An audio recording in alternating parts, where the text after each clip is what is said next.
आपका स्वागत है किस्से कविताओं के संसार किस्से कविताएं में। आज सुनिए मुंशी प्रेमचंद की मशहूर हिंदी कहानी अग्निस्मादी। साधु संतों के सत्संग से बुरे भी अच्छे हो जाते हैं, किंतु पयाग का दुर्भाग्य था कि उस पर सत्संग का उल्टा ही असर हुआ। उसे गांजे, चरस और भंग का चस्का पड़ गया, जिसका फल यह हुआ कि एक मेहनती उद्यमशील युवक आलस्य का उपासक बन बैठा। जीवन संग्राम में यह आनंद कहा। किसी वटवृक्ष के नीचे धूनी जल रही है, एक जटाधारी महात्मा विराज रहे हैं, भक्तजन उन्हें घेरे बैठे हुए हैं और तिल तिल पर चरस के दम लग रहे हैं। बीच बीच में भजन भी हो जाते हैं। मजूरी धातुरी में यह स्वर्ग सुख कहा। चिलम भरना पयाग का काम था। भक्तों को परलोक में पुण्यफल की आशा थी, पयाग को तत्काल फल मिलता था, चिलमों पर पहला हक उसी का होता था। महात्माओं के श्रीमुख से भगवत चर्चा सुनते हुए वह आनंद से विह्वल हो उठता था, उस पर आत्मविस्मृति सी छा जाती थी। वह सौरभ, संगीत और प्रकाश से भरे हुए एक दूसरे ही संसार में पहुंच जाता था। इसलिए जब उसकी स्त्री रुक्मिन रात के 10-11 बज जाने पर उसे बुलाने आती तो पयाग को प्रत्यक्ष क्रूर अनुभव होता। संसार उसे कांटों से भरा हुआ जंगल सा दिखता, विशेषत जब घर आने पर उसे मालूम होता कि अभी चूल्हा नहीं जला और चनेज बेने की कुछ फिक्र करनी है। वह जाति का भर था, गांव की चौकीदारी उसकी मिरास थी, 2 रुपए और कुछ आने वेतन मिलता था। वर्दी और साफा मुफ्त। काम था सप्ताह में 1 दिन थाने जाना, वहां अफसरों के द्वार पर झाड़ू लगाना, अस्तबल साफ करना, लकड़ी चीरना। पयाग रक्त के घूंट पी पी कर ये काम करता, क्योंकि अवज्ञा शारीरिक और आर्थिक दोनों ही दृष्टि से महंगी पड़ती थी। आंसू यूं पूछते थे कि चौकीदारी में यदि कोई काम था तो इतना ही, और महीने में 4 दिन के लिए 2 रुपए और कुछ आने कम न थे। फिर गांव में भी अगर बड़े आदमियों पर नहीं तो नीचों पर रोब था। वेतन पेंशन थी, और जब से महात्माओं का संपर्क हुआ वह पयाग के जेब खर्च की मद में आ गई। अतएव जीविका का प्रश्न दिनों-दिन चिंतोत्पादक रूप धारण करने लगा। इन सत्संगों के पहले यह दंपति गांव में मजदूरी करता था। रुक्मिन लकड़ियां तोड़कर बाजार ले जाती, पयाग कभी आरा चलाता, कभी हल जोतता, कभी पुरहांकता।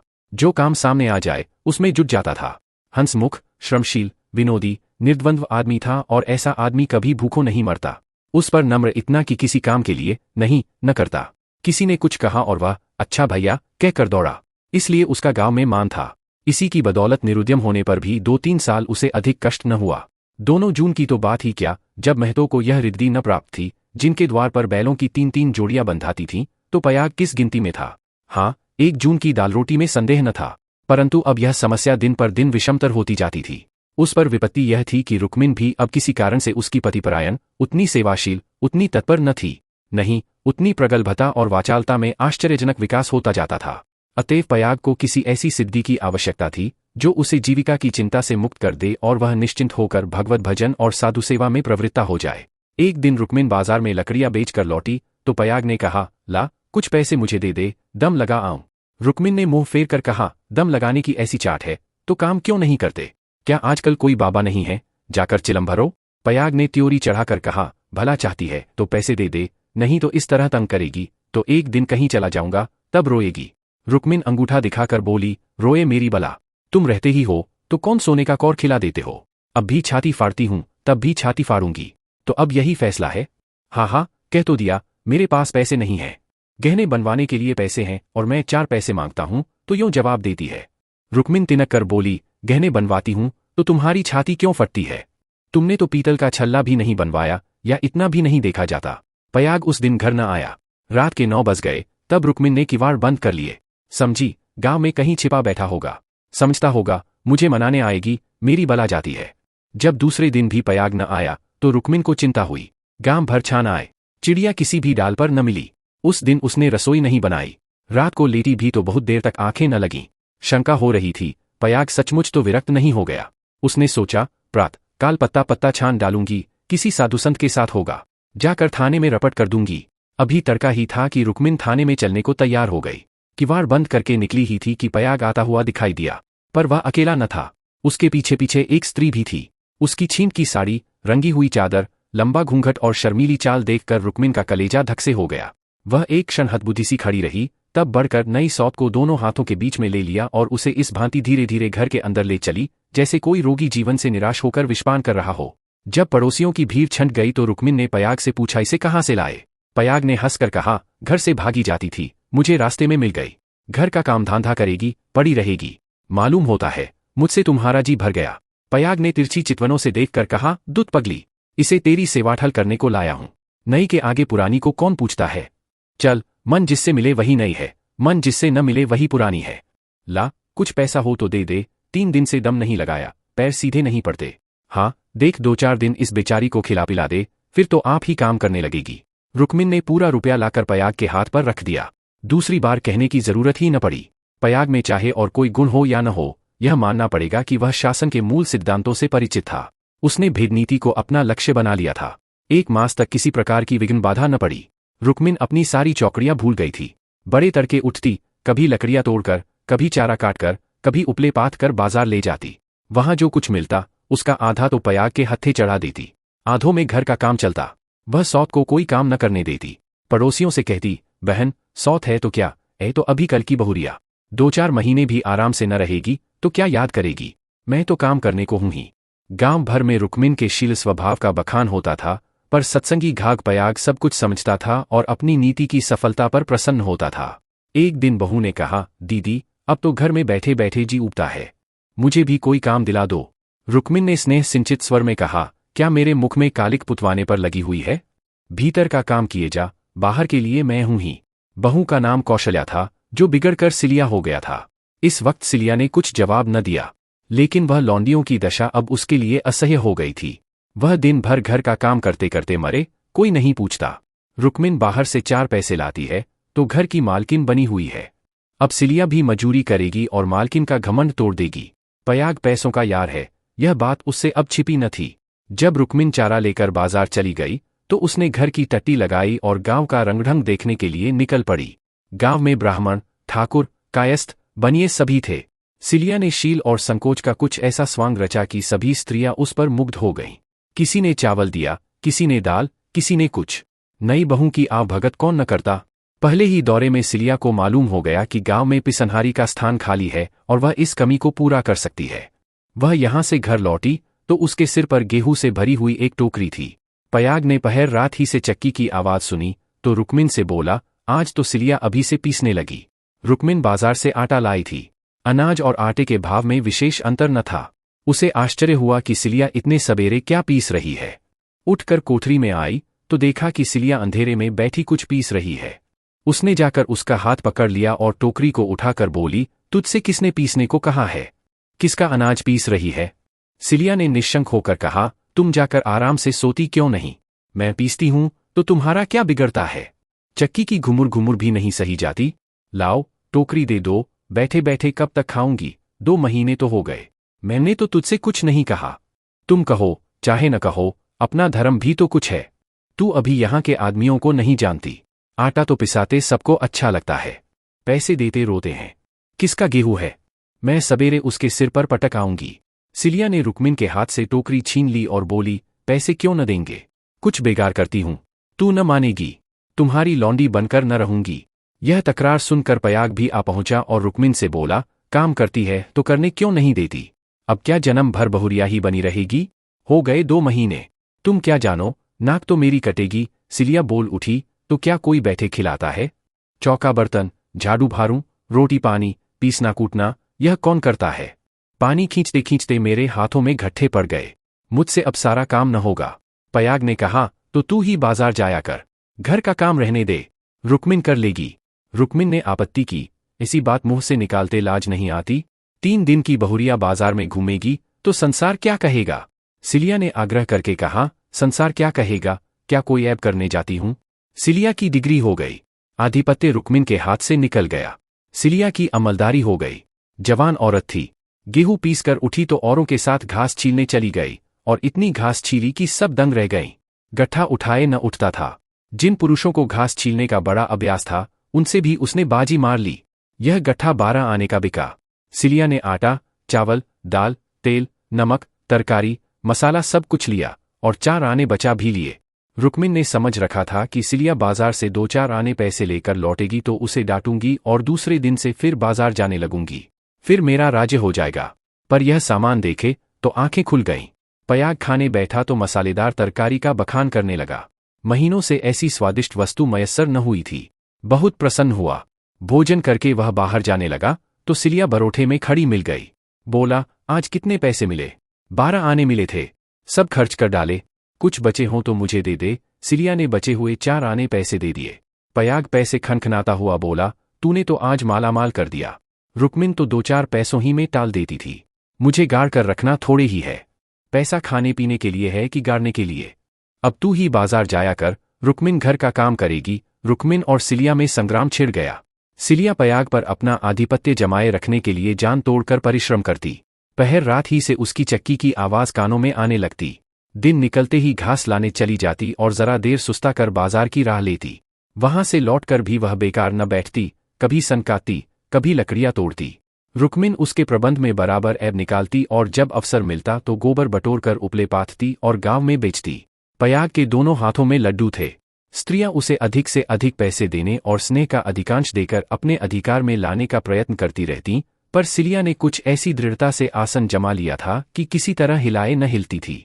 यहां तक कि एक दिन दोनों प्रतियोगियों में खुल्लम खुल्ला ठन गई। एक दिन सिलिया घास लेकर लौटी तो पसीने से तर थी। फागुन का महीना था, धूप तेज थी। उसने सोचा, नहाकर तब बाजार जाऊंगी। घास द्वार पर ही रखकर वह तालाब में नहाने चली गई। रुक्मिन ने थोड़ी सी घास निकालकर पड़ोसिन के घर में छिपा दी और गट्ठे को ढीला करके बराबर कर दिया। सिलिया नहाकर लौटी तो घास कम मालूम हुई। रुक्मिन से पूछा। उसने कहा, मैं नहीं जानती। सिलिया ने गालियां देनी शुरू की। जिसने मेरी घास छुई हो, उसकी देह में कीड़े पड़े, उसके बाप और भाई मर जाए, उसकी आंखें फूट जाए। रुक्मिन कुछ देर तक तो जब्त किए बैठी रही, आखिर खून में उबाल आ ही गया।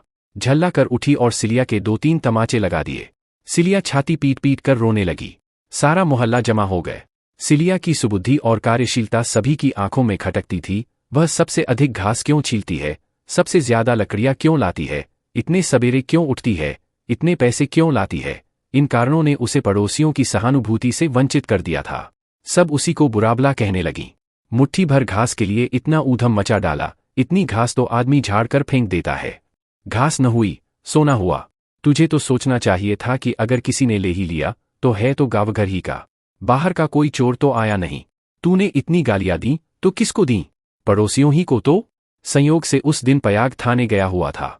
शाम को थकामांदा लौटा तो सिलिया से बोला, ला कुछ पैसे दे दे तो दम लगा आऊं, थक कर चूर हो गया हूं।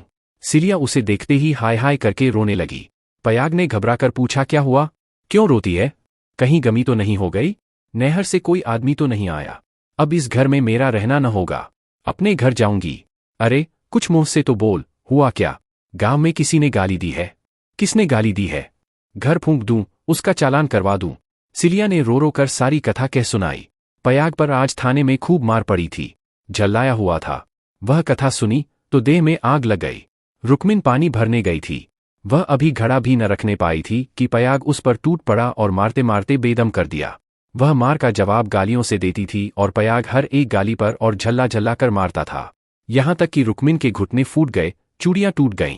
सिलिया बीच बीच में कहती जाती थी, वाह रे तेरा दीदा, वाह रे तेरी जबान, ऐसी तो औरत ही नहीं देखी। औरत काहे को, डाइन है, जरा भी मुंह में लगाम नहीं।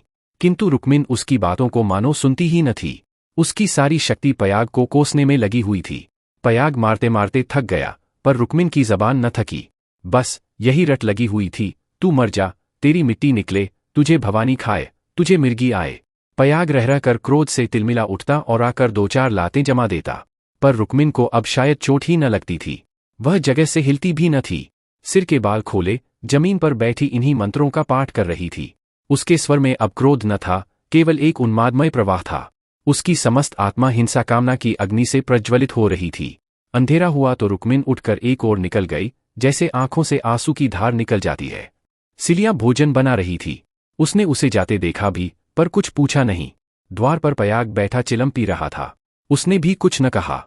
जब फसल पकने लगती थी तो 1.5-2 महीने तक पयाग को हार की देखभाल करनी पड़ती थी। उसे किसानों से दोनों फसलों पर हल पीछे कुछ अनाज बंधा हुआ था।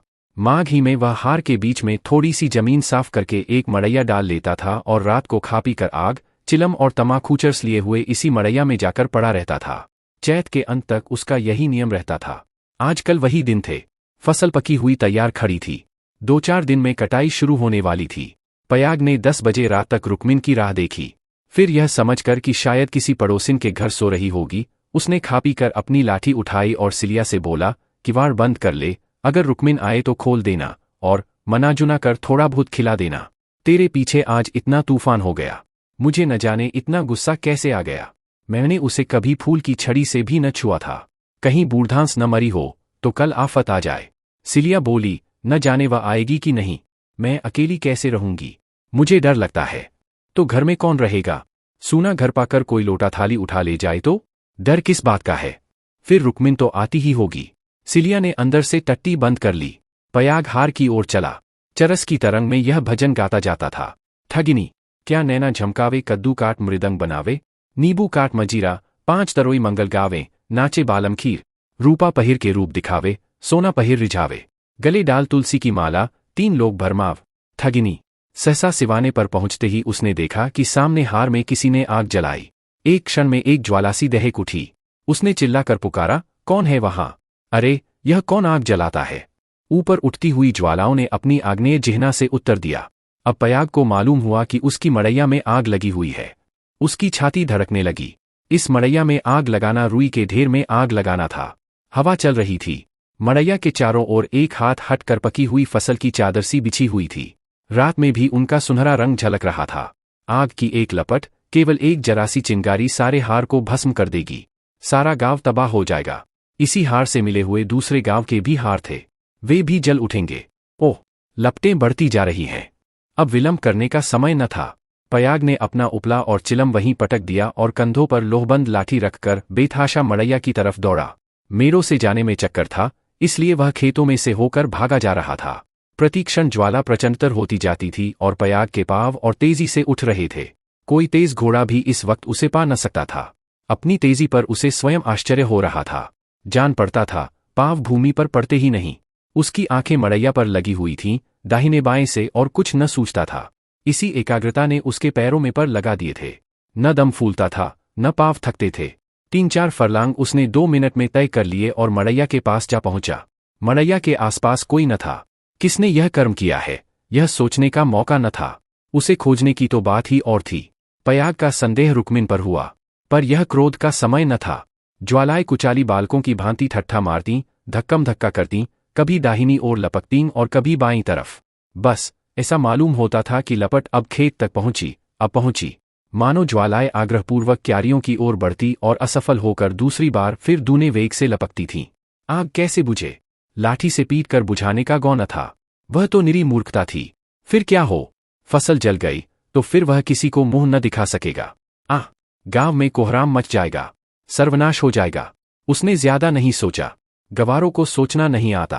पयाग ने लाठी संभाली, जोर से एक छलांग मारकर आग के अंदर मड़ैया के द्वार पर जा पहुंचा। जलती हुई मड़ैया को अपनी लाठी पर उठाया और उसे सिर पर लिए सबसे चौड़ी मेड़ पर गांव की तरफ भागा। ऐसा जान पड़ा मानो कोई अग्नियान हवा में उड़ता चला जा रहा है। फूस की जलती हुई धाजियां उसके ऊपर गिर रही थीं, पर उसे इसका ज्ञान तक न होता था। एक बार एक मूठा अलग होकर उसके हाथ पर गिर पड़ा। सारा हाथ भुन गया, पर उसके पांव पल भर भी नहीं रुके। हाथों में जरा भी हिचक न हुई। हाथों का हिलना खेती का तबाह होना था। पयाग की ओर से अब कोई शंका न थी। अगर भय था तो यही कि मड़ैया का वह केंद्र भाग जहां लाठी का कुंदा डालकर पयाग ने उसे उठाया था, न जल जाए, क्योंकि छेद के फैलते ही मड़ैया उसके ऊपर आ गिरेगी और अग्निस्माधि में मग्न कर देगी। पयाग यह जानता था और हवा की चाल से उड़ा चला जाता था। 4 फरलांग की दौड़ है। मृत्यु अग्नि का रूप धारण किए हुए पयाग के सर पर खेल रही है और गांव की फसल पर। उसकी दौड़ में इतना वेग है कि ज्वालाओं का मुंह पीछे को फिर गया है और उसकी दाहक शक्ति का अधिकांश वायु से लड़ने में लग रहा है। नहीं तो अब तक बीच में आग पहुंच गई होती और हाहाकार मच गया होता। 1 फरलांग तो निकल गया। पयाग की हिम्मत ने हार नहीं मानी। वह दूसरा फरलांग भी पूरा हो गया। देखना पयाग, 2 फरलांग की और कसर है। पांव जरा भी सुस्त न हो। ज्वाला लाठी के कुंदे पर पहुंची और तुम्हारे जीवन का अंत है। मरने के बाद भी तुम्हें गालियां मिलेंगी। तुम अनंत काल तक आहों की आग में जलते रहोगे। बस 1 मिनट और। अब केवल 2 खेत और रह गए हैं। सर्वनाश! लाठी का कुंदा निकल गया। मड़ैया नीचे खिसक रही है। अब कोई आशा नहीं। पयाग प्राण छोड़कर दौड़ रहा है। वह किनारे का खेत आ पहुंचा। अब केवल 2 सेकेंड का और मामला है। विजय का द्वार सामने 20 हाथ पर खड़ा स्वागत कर रहा है। उधर स्वर्ग है, इधर नरक। मगर वह मड़ैया खिसकती हुई पयाग के सिर पर आ पहुंची। वह अब भी उसे फेंक कर अपनी जान बचा सकता है, पर उसे प्राणों का मोह नहीं। वह उस जलती हुई आग को सिर पर लिए भागा जा रहा है। वहां उसके पांव लड़खड़ाए। अब यह क्रूर अग्निलीला नहीं देखी जाती। एकाएक एक स्त्री सामने के वृक्ष के नीचे से दौड़ती हुई पयाग के पास पहुंची। यह रुक्मिन थी। उसने तुरंत पयाग के सामने आकर गर्दन झुकाई और जलती हुई मड़ैया के नीचे पहुंचकर उसे दोनों हाथों पर ले लिया। उसी दम पयाग मूर्छित होकर गिर पड़ा। उसका सारा मुंह झुलस गया था। रुक्मिन उसके अलाव को लिए 1 सेकेंड में खेत के दौड़े पर आ पहुंची, मगर इतनी दूर में उसके हाथ जल गए, मुंह जल गया और कपड़ों में आग लग गई। उसे अब इतनी सुधि भी न थी कि मड़ैया के बाहर निकल आए। वह मड़ैया को लिए हुए गिर पड़ी। इसके बाद कुछ देर तक मड़ैया हिलती रही। रुक्मिन हाथ-पांव फेंकती रही, फिर अग्नि ने उसे निगल लिया। रुक्मिन ने अग्निसमाधि ले ली। कुछ देर के बाद पयाग को होश आया। सारी देह जल रही थी। उसने देखा, वृक्ष के नीचे फूस की लाल आग चमक रही है। उठकर दौड़ा और पैर से आग को हटा दिया। नीचे रुक्मिन की अधाजली लाश पड़ी हुई थी। उसने बैठकर दोनों हाथों से मुंह ढांप लिया और रोने लगा। प्रातः काल गांव के लोग पयाग को उठाकर उसके घर ले गए। 1 सप्ताह तक उसका इलाज होता रहा, पर बचा नहीं। कुछ तो आग ने जलाया था, जो कुछ कसर थी वह शोकाग्नि ने पूरी कर दी। ऐसी और कहानियों के लिए आप किस्से कविताएं चैनल को लाइक, फॉलो एंड सब्सक्राइब करें प्लीज। थैंक्स।